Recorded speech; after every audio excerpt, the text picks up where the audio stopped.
Welcome to the Media Bubble podcast. It's the podcast that talks about all geeky related topics. I'm Fredrik and he's Karol. Let's get this show on the road. The road. And sorry, reviewer, for my singing voice. But I think it's appropriate since today we're tackling a musical episode. Yeah, the weird thing about that is that 2 seconds before I did the intro, I didn't even know that I was going to sing. I still applaud your bravery because it took bravery to sing live on air, and we're gonna put it online, so no pressure. That is not bravery. That's probably more stupid. But welcome, listeners. Today, as you may see from the title, we're gonna be tackling a Christmas musical zombie movie called Anna and the Apocalypse. Yeah. After watching the film, I'm not sure how much Christmas was in this film, but it takes place on Christmas Day. Yeah. I feel like... And if you're wondering also why we chose this movie, it's kind of simple actually. Have you... If you just explain to people what this movie is about, it's a Christmas zombie musical. Of course, exactly. Of course we would watch this. Yeah, like it's in the genre. Yeah, this is so, like made for us. Yeah, this is in our like podcast description. That's what we do. Yeah. To give a brief backstory, this film originally came out 2017 at Fantastic Fest, and official release 30th November 2018. So it has gone a couple of years, I guess, but which makes it so much funnier because it's about a super evolutionary flu that everybody gets, which is surprisingly relevant to our current times. Yeah, that didn't happen just recently, right? Yeah. At least I didn't see any zombies around. No. Well, how are we even going to talk about this movie? Are we going to cover from beginning to ending, or how do you want to talk about it? I mean, my idea was to split this movie into 3 acts, from what I feel like were the acts. Okay. And we'll pick the most interesting bits, and we urge you, listeners, to also give it a shot and to give it a listen because it's a cool movie to watch. Yeah. Okay. So what is the first act in that case, or are we going through the movie as we usually do? Okay, so I say the first act is called Christmas Comes to Little Haven. So this movie starts off with pretty strong Christmas vibes. It's the standard teen movie setup. We have a main character who wishes to travel, her dad who doesn't want to do that. He wants her to go to college directly. Yeah, his name was Tony. Anna has a best friend who wears a Christmas sweater. Yeah, who wishes he was more, by the name of John. They have many friends. Steph, the girl whose parents left her, moved her from some other country to England, and then moved away for holidays to Mexico. Well, she isn't really their friend in the beginning, but she kind of becomes their friend. Yeah, it's like the matter of circumstance made her being friends with, because, yeah. We also have Chris, who is the meek journalist, filmographer of the group. Yeah. And we also have Lisa, who is the spicy theater kid, who is going out together with Chris. Yeah. And they all hang around at school, and we have our introductory songs Yeah, We see there's an introductory song with Anne, Jan, and Step. How did you feel about the singing voices, Carol? Because sometimes when I notice when they try to sing in kind of harmony with each other, it sounded horrible, if I'm going to be honest. Okay, horrible maybe is a strong word, but it didn't sound great, at least. I have to say I didn't experience that. I enjoyed almost all of the songs, and I felt they sounded good without like one song that I disliked. Well, they're kind of fun and quirky in some way, but you kind of sometimes notice that this is a little bit of a cheaper movie. I felt like. Yeah, this is not like a blockbuster. Like I found that the mixing between their voices and the harmony, just a couple of bits in the song didn't work out that well. Yeah, I mean it's most prominent at a later song, "Soldier at War," because that one's. I don't know how to describe how bad it sounded. Okay. But nevertheless, we are still in the first act. It's still Christmas. We have echoes of a virus turning undead people into living people. Nobody cares. And we have this Christmas play that the principal of the school is trying to like power his way through. He's like a power obsessed maniac trying to like exert his power. And apparently after some kind of date, he is going to be the principal of the school. Exactly. And he's very power hungry. Yeah, and he also threatens like Anna's dad that like your dad is only a janitor and he'll like clean the toilets because that's what I want.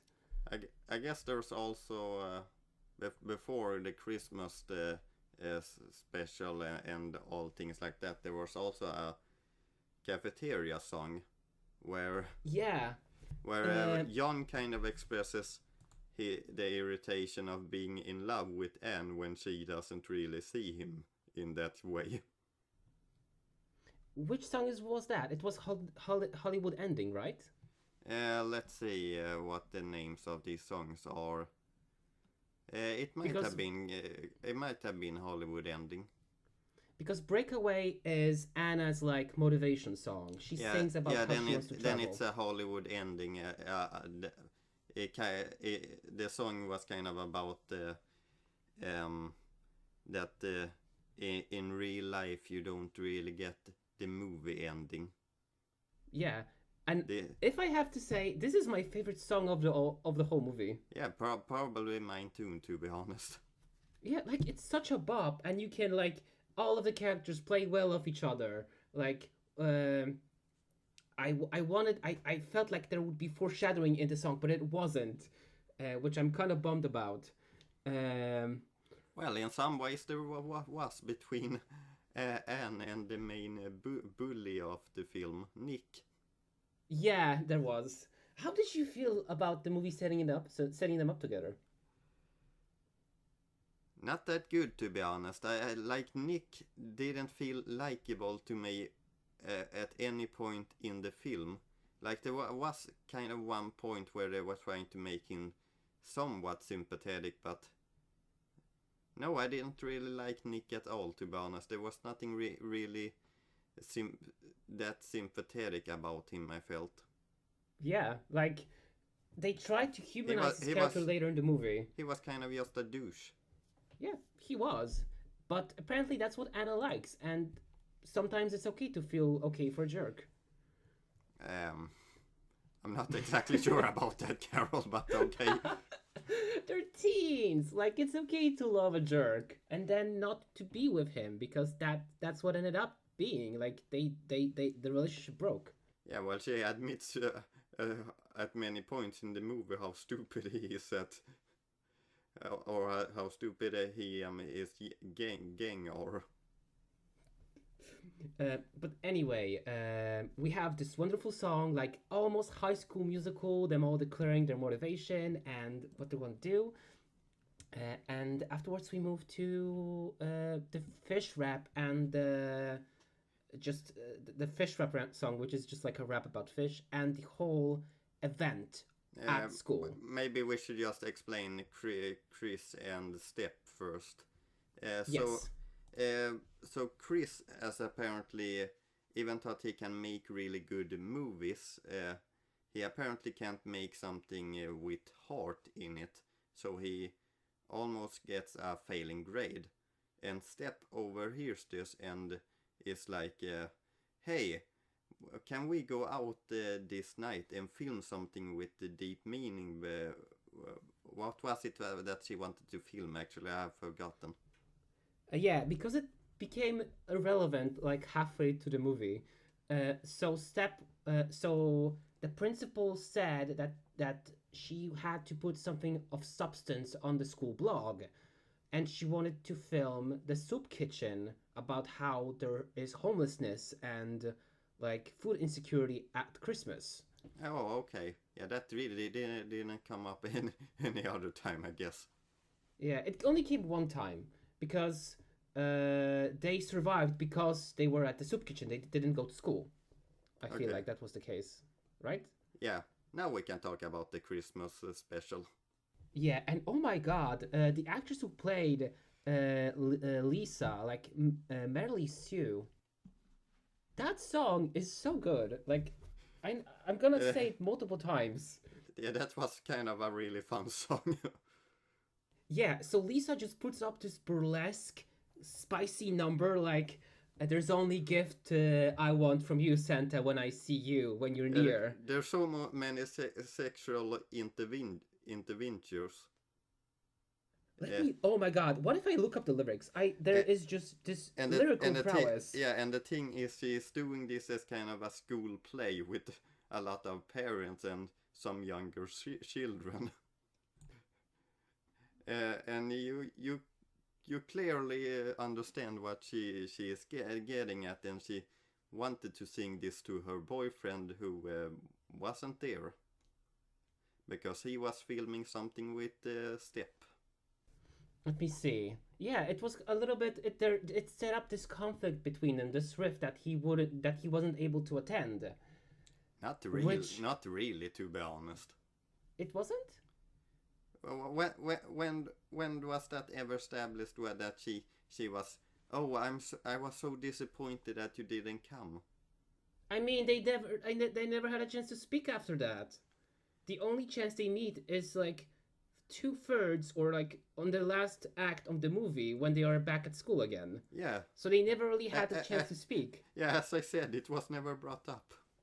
Yeah, it's just like, yeah, she's sad, but she's sad. It didn't come.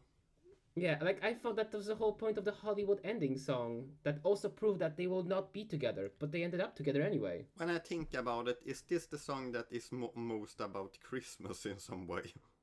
I mean, with lyrics like, there's a lack of presents in my stocking, and my chimney needs a good unblocking. Come Santa, oh, Santa dear, I've been waiting for you. Yeah. It kind of is somewhat of a Marilyn Monroe number or something like that, where suddenly also there comes the topless dancers in the background. Yeah, like as Again said, this is a school play, and this girlie brought like a whole Hollywood, like whole production. Like, you go, girl. We also see that the principal, like, I was thinking, wait, they're in a booth together. They're really close. Maybe he's like, I don't know. I just have all the, like, when it's like a kooky villain that has like insecurities, I always think like gay, but it's not this time. I'm sorry. I was really like, I was saying things that I was not meant to see between Anna's dad and the principal. Okay. I didn't really have that same experience, but okay. Because, going back to Hollywood ending, at the end of the song, the principal also starts playing. And I feel like, yeah, okay, so maybe he's acting out this way because he's not being loved enough, or he has like an unrequited crush on someone. And next scene, we see Anna's dad and the principal in the same booth together, and they're acting like quite nice to each other. So I was like, is this what this is about? But no, it's Well, not. It's definitely not. I didn't feel like they were acting nice to each other. They were cordial, but seeing how they were like just he was flipping out with like shirtless dancers on stage, I was like, is this the principal or is this like gay angst? But no, it wasn't. It definitely wasn't. We might also explain that Anne and John weren't at this play because they were also working at a bowling hall. Yeah, Big Balls Bowling Hall. Yeah. So they weren't at the school play. So they went home to sleep, and then they woke up the next day to sing another song. That song was, what was the name? It was Turning My Life Around. Yeah, the more funny thing about this song is what happens in the background of the characters, because they have both John and Anne have put on some music in their ears, so they don't really hear what's going on in the background. And what's going on in the background, Karol? Everyone is dying. It's the apocalypse. It's here. Yeah, it's zombie apocalypse, or it's some kind of virus that makes them into zombie creatures.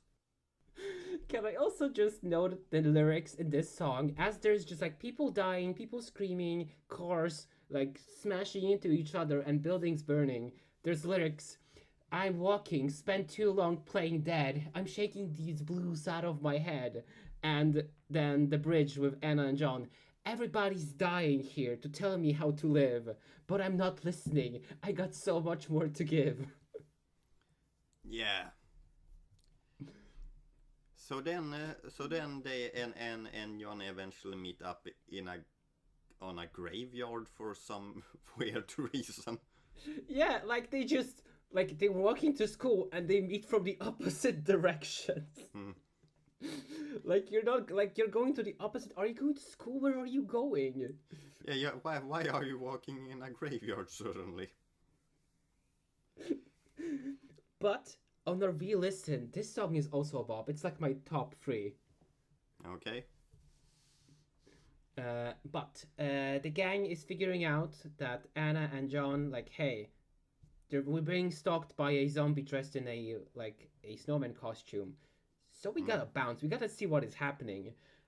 People are posting like their selfies on Facebook about with zombies. Survival selfie. There's a bit where if you're on like a fence or something like that, people took selfies of themselves with the zombies and close to them. Do you feel like that actually would happen? Because I'm not sure with our generation anymore.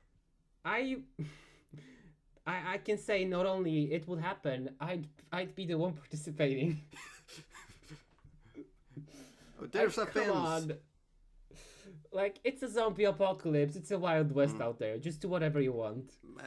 Maybe just to mention about the first zombie that they meet, who has a snow costume, and smashes him with, and smashes his face away, and yeah, he's still kind of alive in some way without his body, but his face kind of still moves. But yeah, that's kind of the first instances they have with the zombie. Yeah, and this is kind of where like the first act ends for me, from what I see, because the first act of the movie is just Christmas. This is a Christmas movie. We have drama going on. We have parents that are not happy with their children, and just like this love and expectations. Yeah, it's the kind of traditional teen movie, you can say.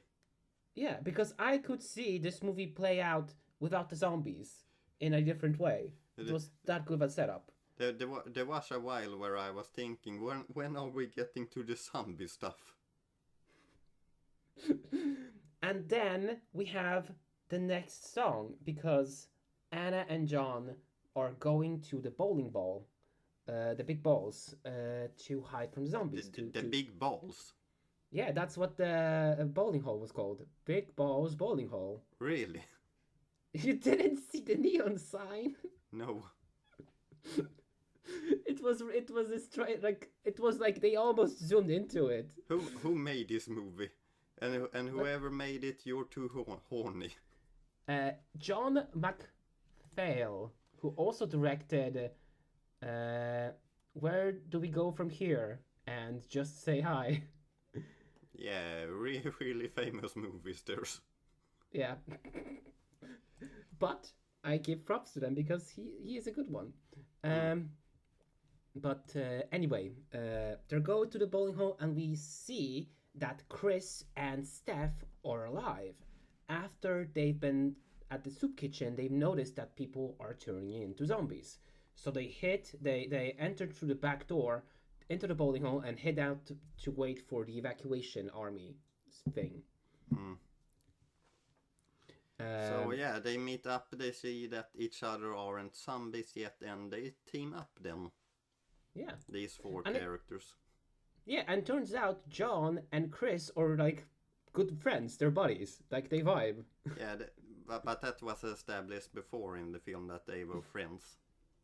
True, but there is a scene where the two of them is sitting in a kind of what are they called? Ball pit. A ball pit. Is that really a name for it? Yeah, it is. It was just like a pool with balls. It's a ball pit. Okay. Okay. They are sitting in this ball pit, and they are talking about different celebrity, like Robert Downey Jr. Now, no, he is too rich. He has like a fort, and Justin Bieber apparently has become a zombie, and then they Justin Bieber is a zombie. Yeah, and then they apparently brought up Taylor Swift, which I kind of felt like I started to think about you for a second. You probably would have reacted the same way. But the thing is, how could you think that way? Yeah, I mean, I would react that way, like, for sure, like, but think about it. She has, like, a multi-millionaire mansion. She's, like, a universal star. Like, there's no way that Taylor Swift would die in a zombie apocalypse. They got Justin Bieber. But is he relevant? No, but he's rich. True. I don't know. I wouldn't be so sure about that. Really? Although all those years with the teen girls loving him, you don't think that he has but, like, made a lot of money? what was his latest hit? Like, his latest hit was like, what was that? Candy? Not something like that. I didn't say that I liked the music. I like the last thing relevant about Justin Bieber, from what I remember, was he got a deal with Tim Hortons, like the Canadian coffee brand. Okay. And they did like Tim Bibs, so they're like small little like donuts with Justin Bieber flavors. Okay, this has not really much to do with the episode, Karol. No, it doesn't. Just so you know, they exist. And then as the kids vibe, we have a song called Human Voice. And I think this is when it finally kind of gets chilly. When the kids see their town getting bombed by the army, trying to kill the zombies. Yeah. And just to maybe mention, they have found a computer and they kind of see what is going on in the world, and they see that this is a kind of new virus, and that apparently their military office that is kind of close is going to come to protect them. Yeah, so they wait. They're trying to be saved. and they sing a song about how they cannot communicate with another human being because the internet is going off. There is no connection. They can't speak to their families. They don't even know if they're still alive. Yeah. How hard it is without a phone. No. I mean, it's also, yeah, because it does bring up a point that we are so used to, like, be able to communicate with your loved ones through Yeah. the distance, but when Well, that is taken away. especially when Chris sings in the song. The others maybe not as much. Yeah, true, actually. Like, Chris has actually. No, but also Anna's dad. He also sings in the song. Yeah. Oh, we might also should mention that Lisa, Anna's dad, and Chris' grandmother are trapped in the school with the principal. Yes, so while all this is going on, we have survivals from the vegetal, or like from the event, and their trouble is brewing. Because, yeah, like, should we wait for the army? Should we let people in? What is going on? Yeah, and the principal, who is so wrapped in having order, is telling everyone to oh, just act calm. There's an army base right outside uh, that will get us out of here. Yeah, that didn't happen. I'm in control for some reason because I'm the principal of this school. Yeah, and we also get to see that, like, Chris's grandma has heart problems, so she'll be probably the one to bite the dust. Mm. But that's it, actually, for now. We return the next morning. The kids are still in the bowling hall. Last night they were also attacked by zombies in the bowling hall because we learned that one of the cleaners turned into a zombie, but that's not relevant. Um, we The kids go out hiding underneath a pool, and they try to avoid zombies as much as possible, and they meet Nick, was it, and his posse. Yeah, they meet Nick and his gang, and a reason why and Step are calling them stupid is because while others are running away from the zombies, Nick and his gang is in a song number explained attacking them instead with baseball bats and things like that. Yeah, like they took the apocalypse in stride, like, and then cue the worst song in the entire movie. I'm not sure about the worst song, but okay. For me, at least. Mm. So it was Soldier at War. Why didn't you like it as much or that much? Because I feel like, I don't know, it's just that Nick's voice, like, it felt very childish. It felt, maybe that was the intent, for it to be childish, because he's a kid pretending to be a soldier. Yeah, kind of. Yeah, they meet up with Nick and his friends, and he's kind of like, "Hey, we gotta protect these two girls, and we don't give a shit about the two guys," like kind of attitude. Like, ooh. And then they ride on, like, shopping carts, which Yeah, this is kind of, I guess, Jan's kind of uh, ending moment for his story arc in some way, because yeah, he has been in love with Anne, and he has been it for years, and I guess it's kind of always hoped that it would it somewhat would develop into, like, romantic territory. yeah, but she is kind of giving him a strict, you're my best friend, Jan. It's never going to develop anything more than that. Yeah. Actually, I like this scene because it's just like friends talking, and, like, yeah, like, John just accepted that fact. Like, he had to move on. Mm. But it also You is. know, Anne is more attracted to Nick for some reason. Yeah, he's a bad boy with an attitude. What's there's not to love?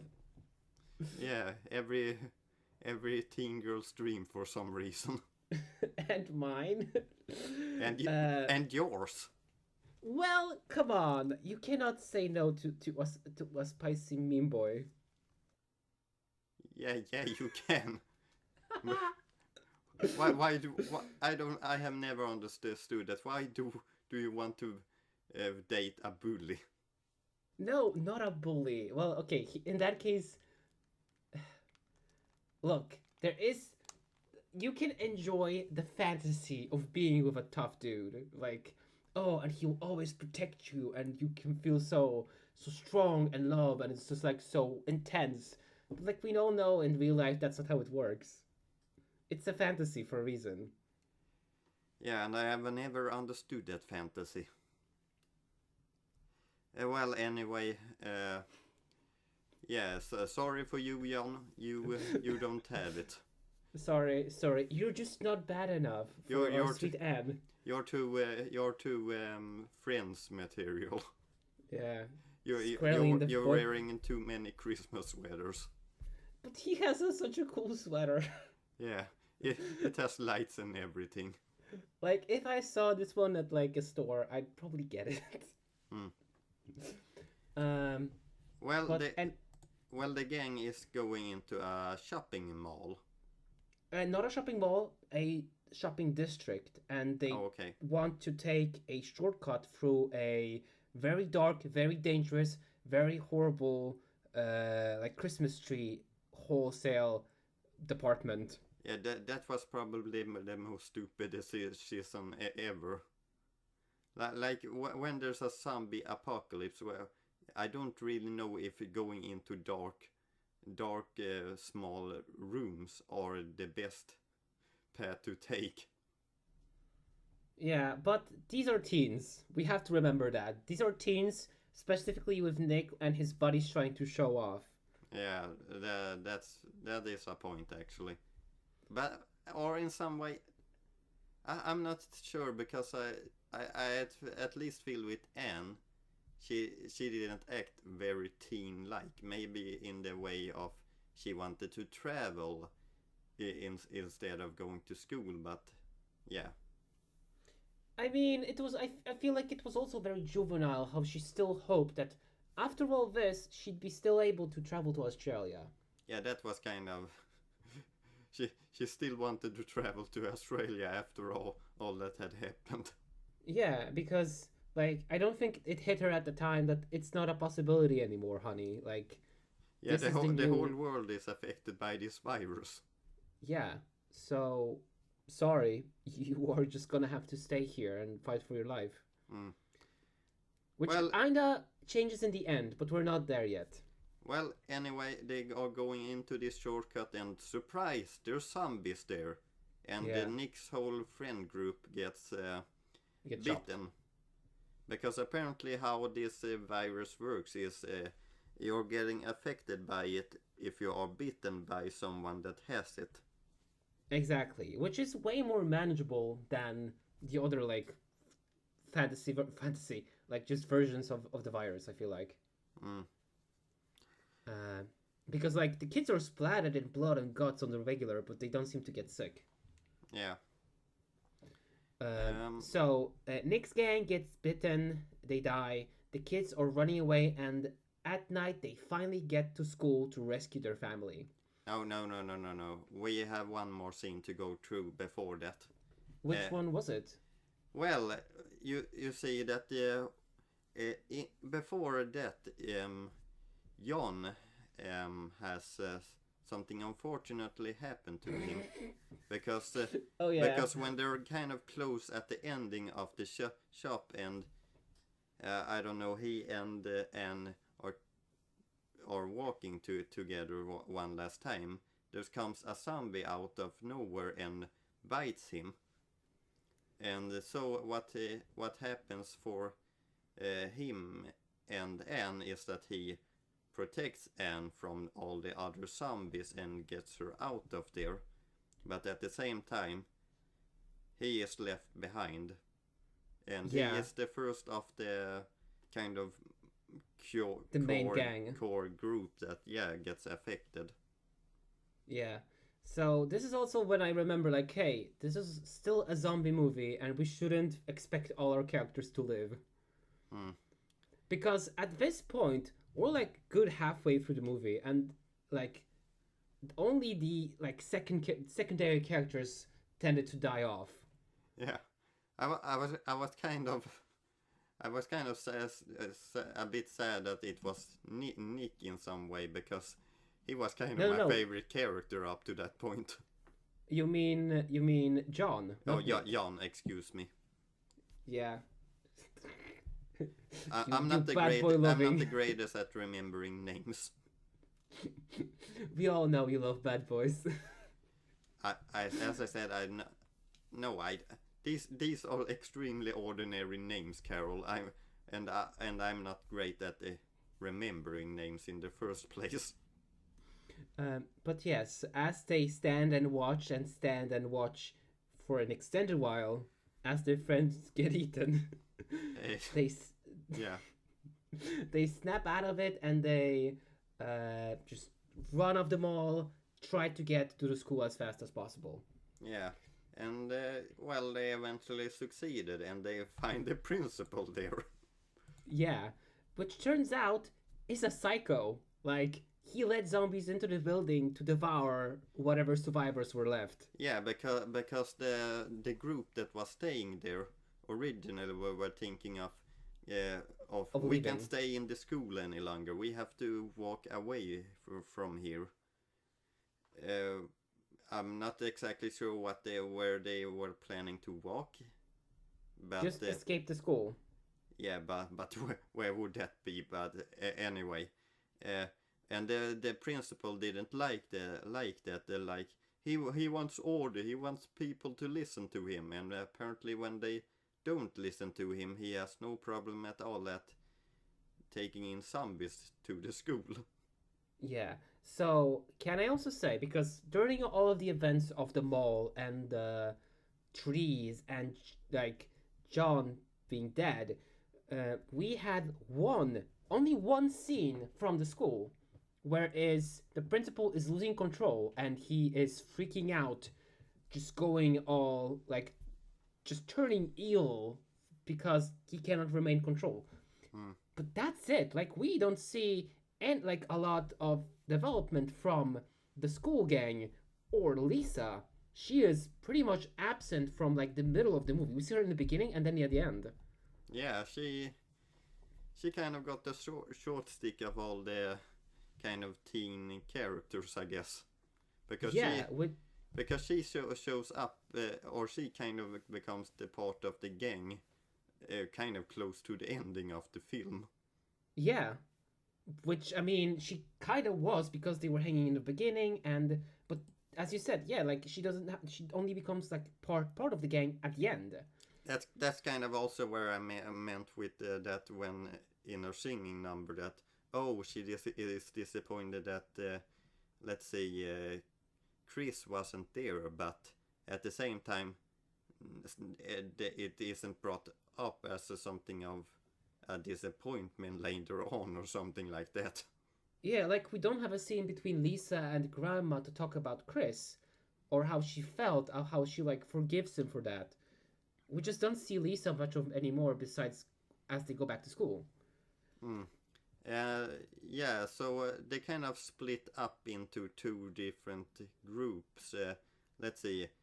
Step and Chris are going to find Step's car keys, while Anne and Nick are searching for Anne's dad. Yeah, but it turns out the school, as they meet the principal, he leads them into a booby-trapped cafeteria where he expects them to be eaten by the turned survivors. Yeah, he has really become a dickhead. Yeah, not a dickhead. He just became a murderer. Like, this is so good. Because have you ever played Dead Rising?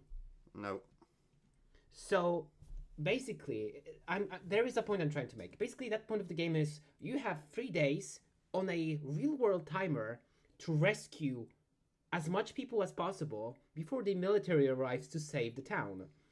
Mm. And throughout the big mall that this whole game is taking place in, you have people who have gone insane, psychopaths, and they Yeah. act like almost to the point like the principal from this movie. They just go bloodthirsty, they set booby traps, use weapons, flamethrowers, cars, spikes, anything. And it feels to me like this is such a good addition to just see someone being broken by the zombie apocalypse and like lashing Yeah. out on Yeah. everyone around them. Yeah, people would act very differently. To be quite honest, these teens or almost everyone in this film, except for a principal, is kind of taking it kind of chill. To be honest. Yeah, but you have to see that the only people that like act like really violently are people like who already have pre-existence issues. We have the principal who has like this need to be in control because he was, as we learn in his villain song, he was never taken seriously and he was never like he was always shown aside and that he was never gonna achieve anything. But we also have Nick, who has this army parent, his dad, who he had to kill, and then he continues his violent streak, killing zombies and looting. Yeah, well, let's wait a bit on that part, and let's go to Steph and Chris scenes first. Because yeah, but they first had, but they had to first escape the they escaped that room, and as I said, they split into two different groups. And well, for the first group we are going to talk about is Steph and Chris, who accidentally finds Lisa. Yeah. They kind of just open a door and oh, there she is. Yeah, I was thinking she was dead. Like she was killed off screen. Like we haven't heard from her in a while. No, she apparently is well, and I guess she was one of the few who didn't get bitten when the principal went mad. Yeah. But unfortunately, Chris' grandmother has apparently died. Yeah. No, she wasn't bitten by a zombie. She just died, unfortunately. Yeah, which I mean, it kind of develops like the whole virus because as you said, you have to be bitten. Still sad he didn't have time with his grandma. Yeah, and should we explain a bit more about Step? Because if I'm being honest, we haven't really said much about her. Yeah, because for a reason. Well, Step is kind of bit an angry teen in some way. She gets pissed off a bit often about things, and she doesn't like how some things are in the world, how there's poor people and things like that. She was very active in kind of homeless people. Yeah, and she has a big sense of righteousness. Yeah, and she also has a very hard time at getting friends. You kind of understand in the beginning of the film because because her kind of attitude is kind of tough, mean-spirited girl, I guess. I wouldn't say that actually. Like how would you explain her personality? I'd say she's very standoffish. Like she doesn't take shit, and she has like this predisposition to like say like back off and lash out on people. But I wouldn't say she's a mean girl. No, I didn't really mean mean girl in that kind of sense. I kind of just mean that she can sometimes say if she's angry about something, it isn't like she is quiet about it. She says it right out. Yeah, I mean, in the beginning of the movie, when Anna was talking to Steph, as she was like agonizing over, I don't remember. So Steph was agonizing over this whole situation because her mom, like her family was gone. She can't get a hold of her girlfriend. The principal took her car keys. She can't get in, and she lashes out on Anne, and she's saying, "At least you don't have a mom that tries to control your life." And if you remember correctly, Anna's mom is dead. And her mom is dead, yeah. Yeah, her mom is dead, so that was not a nice thing to say. Yeah. So Anna's like, yeah, fuck this, and she just leaves. Like, she doesn't have time for this, and that's how Steph comes off to everyone. Anna's mom is kind of mentioned 3 times in the film. I think it was one time in the beginning, one time in that scene, and kind of a bit in the ending. Steph, she also has trouble in contacting her girlfriend, who she also believes now has been bitten by a zombie. Yeah. And these are all interesting ideas for a character, but if you think about it, she can't worry about, like, she can worry about her family, but we can't because they're in Mexico. Her girlfriend is also somewhere abroad. The internet is gone in the first third of the movie, so she can't do journalism. She kind of has nothing left for her. She only has the car.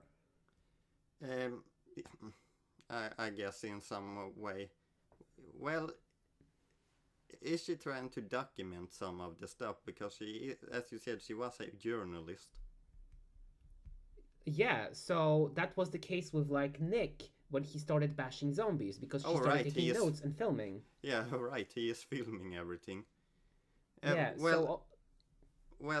we're going through this scene that is next going on, when Steph is going to get the car keys, she's kind of trapped in this room. So Chris and Lisa is starting... Do the most dumb thing possible. Yeah, they're starting a TV, and while it works with having Steph manage to get out, at the same time they kind of trap themselves, and so Chris and Lisa are bitten by 2 different zombies. And while at the same time this movie that Chris has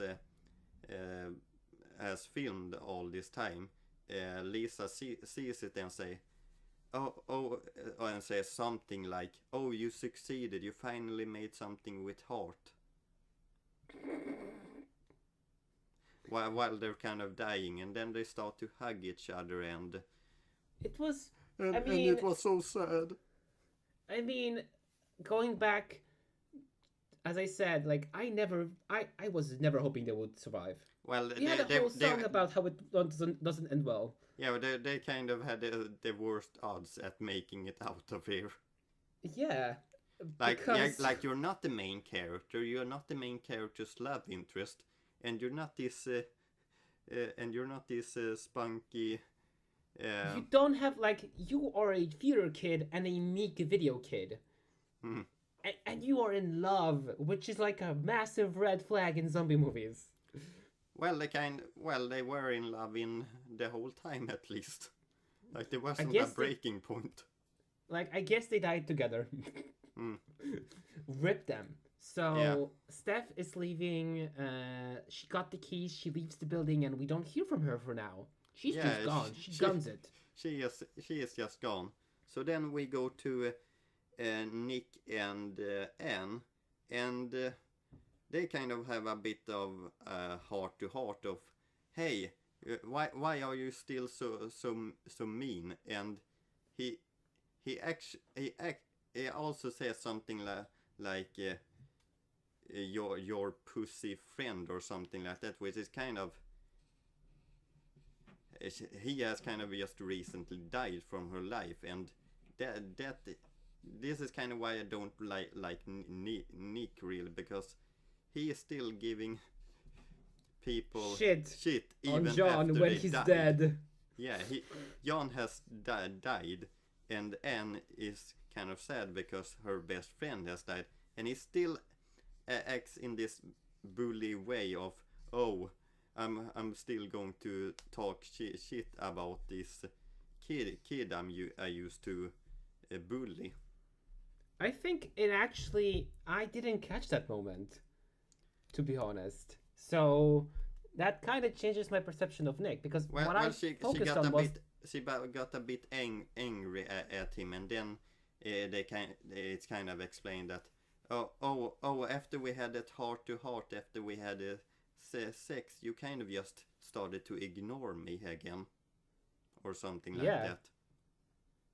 Because I mean, because apparently that gets established that they had this heart to heart talk about Nick's dad or something. That's kind of why Anne sometimes in the film is asking about his relationship with his dad. Yeah, because it turns out, as you said, like we have the reason for why Anne likes Nick is because they can relate to each other because of their dads. The dad situation is very different. Like Anne's dad is kind of really loving in the same, or in a way. Like he doesn't he doesn't like this decision that she has made in the beginning of the film of traveling Australia, but he is kind of still really loving dad. Yeah, but I mean, parents can be loving and controlling at the same time. So I feel like maybe, and also we don't know how much she, like what Anne felt because we only had like this one scene with her dad, and we don't know. Maybe he was loving, but she felt that it was like suffocating. Well, anyway, what I was trying to say is that Nick is kind of like a bad character throughout this whole film, and I didn't feel like there was any point where he became some sort of likable. Yeah. I feel like at the end he began approaching the likable territory, but not there yet. Not to me. So Nick is distracting zombies so that Anna can get to her dad, the whole reason for why she went to school in the first place. And we learn that Mr. Principal has tied up Anna's dad in Christmas lights and put him on stage.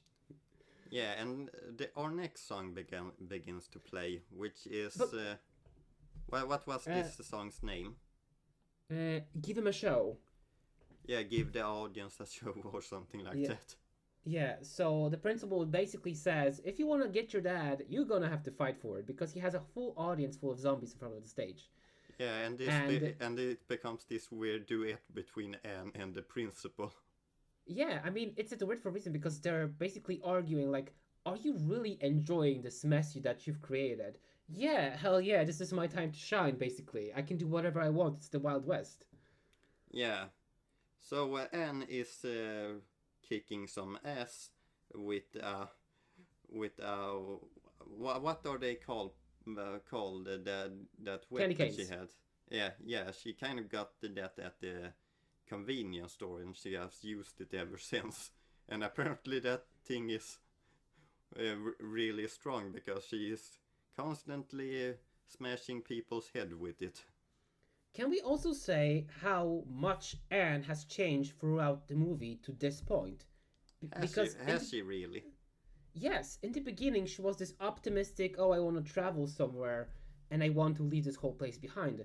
But after losing so many friends, going through so much, and understanding that she will not be able to go to Australia, like she has to fight for her dad that she wanted to never see again.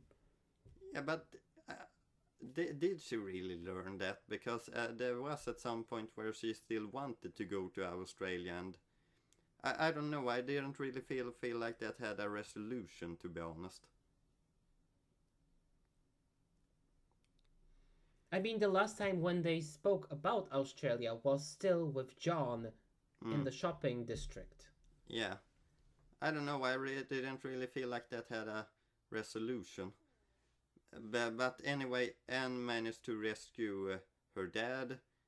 Unfortunately, while in the rescuing, the dad and the principal fights, and while the principal finally gets born by a Christmas star, and he's he's thrown into the crowd of zombies like a rock star. Yeah, that happens. That was so good. That's how it reminded me of Dead Rising. So unfortunately, the dad gets bitten in his leg by one zombie apparently, and him and his daughter kind of has this last look at each other of, oh, I'm so proud of you, my daughter. Yeah, and your mom would be proud of it too. And they have like cry, and they have a moment. It was cute. It was like, yeah, like she came all of this way to save her dad, and at the end he got bit by one of the stage zombies. Yeah, she comes all this way. The whole plot of the film is she wants to rescue her dad, and at the last possible second he gets bitten. Can I say, I want to point out one thing. What? So, what was the deal with the principal saving Anna's dad and then tying him up in Christmas lights at the stage? Well, he was crazy, as we said. True. But what if? What if, because he had no evidence that Anna would be coming back, and there is just my gear spinning, what if he felt something for Anna's dad? Well, let's move on. Okay, let's move on. Actually, one thing that happens is that the last thing they say to each other, the dad and the daughter, they say Merry Christmas, which kind of starts to reminding you of, oh yeah, this was supposed to be a Christmas movie too. I mean, they're fighting in a gym hall decorated for a Christmas event. Yeah, but the whole kind of Christmas theme, except for some of the sets, the whole kind of Christmas theme disappears from the movie. Like this. Yeah, I agree. Like as the film goes on, it becomes less Christmas and more zombie. Yeah, like when the zombie part starts in this movie, like the Christmas part is out. Yeah, I agree. With the exception of some of the later scenes at the end. Of some of the sets in this film. But, I mean, I know we're still talking about the story, but some of the sets in this movie are so gosh darn pretty. Just this whole school being decorated for Christmas, it felt very small town village in England. Yeah. Let's see. Because we're kind of close to the ending, let's just explain that Nick and Anne are kind of getting confronted by so many different zombies, and it's kind of looking bad for them. Because Step is nowhere to be seen with her car. Yeah, so they start to... They sung as final song, didn't they? I feel like yes. Yeah, because also Anne's dad joined in the last course, and we see like flashbacks to all the zombified main characters. Yeah, we do. And so, yeah, in the exact... or in somewhat of a last second, Step finally shows up with her car and they drive away, and that's kind of how the film ends, with them kind of sitting there quietly and driving away someplace. Yeah, and we don't really have a resolution for what happens to them, if they'll live or not. No. So this was a zombie Christmas musical. You know what? I actually have some deets about this movie that we haven't talked about yet. Yeah. Fact A. So basically, there are 3 versions of the movie available to see. Namely, there is the theatrical release, the director's cut, which is only available on DVD, and there's also a cut version that cuts out some of the songs. The reason for that being, in the first case, that was the original vision that they wanted to make.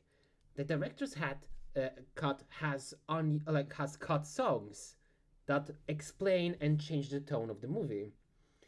And the third one... And what are those songs about, Karol? Let me continue. And the third one is because they expected people not to like the musical parts, so they just did a whole movie and they cut out the songs. So fact B, with the songs. Originally, there were 2 more songs on the movie that didn't make the cut. Yeah. One of the songs was Some Things Never Change. which is basically Anna's dad has a solo song that turns into a duet with his daughter. Okay. Basically, the gist of it is that throughout the movie, Anna's dad didn't sing that much, which I feel like was bad. So this song is basically him reminiscing about the relationship he had with his wife and his daughter. And it turned like it is, and we see actually like Anne's mom in this song. We see a Okay. ghost of her in the school, uh, and it conceptualized that how much he wishes for his daughter to be happy, and he will always be her father. But some things will change, but and some things will never change, but some things will. And at the end of the song, you can see that there's just so much love between them, but they're at odds because of Anna's trip. So and the last song that was not included is "Which Side Are You On?" So basically, you know how I said that there were not enough scenes in the middle of the movie for what happens at the school, right? Yeah. So this is a song between the principal and Anna's dad. And what is happening is basically people at school cannot decide if they want to leave or not. So they have an argument where Anna's dad is like voting for looking out for people and trying to save as many as possible, and the principal keeping the school closed. And they have like a full-on fight. There's like a whole again another musical number in the cafeteria when it turns out that like hey, the principal is kind of a psycho before Yeah. the main characters begin to learn that. Mm. And that song is a bop too, which is a shame it's not in the original movie. So what I kind of learned from this is that the one that got screwed by these cuts are Anne's father. Yeah, because we know that he can sing. He participates in some of the songs, but like they cut out both of his songs, Well, which sucks. I'm going to be honest, Carol. I don't. These people are actors, and they have something kind of to a are you singing sure voice. they're actors? Yeah, Ella Hunt, for an example, I can clearly see that she is probably the biggest name from this movie, and as I said, they're I wouldn't really say that the musical numbers are as great as maybe you have pointed out in some case, because I felt like some of them don't have a particular sing voice at certain point, but they're kind of fun and quirky in some way. Yeah. Well, I enjoyed them, and that is my opinion. Well, to give a little bit of an ending close, I guess this was a kind of fun movie in some way. You should really not really take this that seriously, and it's kind of cheap in some way. Like, this is a movie with not probably the biggest budget, but what they kind of do with what they have is kind of a fun, don't take this too seriously movie, which has some fun points, some that could probably have been a bit better, but we have probably already talked about them. Yeah. And totally, I would give this film right now, I would say 7 out of 10, just because while I wouldn't say that it's really a good movie, it's kind of just if you're in the mood of seeing something a bit fun and a bit weird with as the film describes it, it's a Christmas zombie musical. And if you're kind of in the mood for that, then this was kind of a bit of a fun movie to see. So for right now, a 7 out of 10. As you mentioned, like, yeah, it's a silly, goofy movie. It's a goddamn musical Christmas zombie film. So it's not a masterpiece. And as you said, it doesn't have the biggest budget. Some of the scenes you can see it. There's some weird pacing in the middle of it, but the beginning and the end is fantastic. So for me, it's going to be an 8 out of 10. Okay. Well, I guess we haven't really had much else to say about the film, or actually we could probably talk more, but at some point you unfortunately you gotta end. And here Yes. comes ours. As So- always. Or do you want to do the outro? No, you can go ahead. As always, thank you all for listening, and we hope you enjoyed this as much as we have. Don't forget to follow, hit that bell icon, or follow us on socials like Twitter, YouTube, or Tumblr.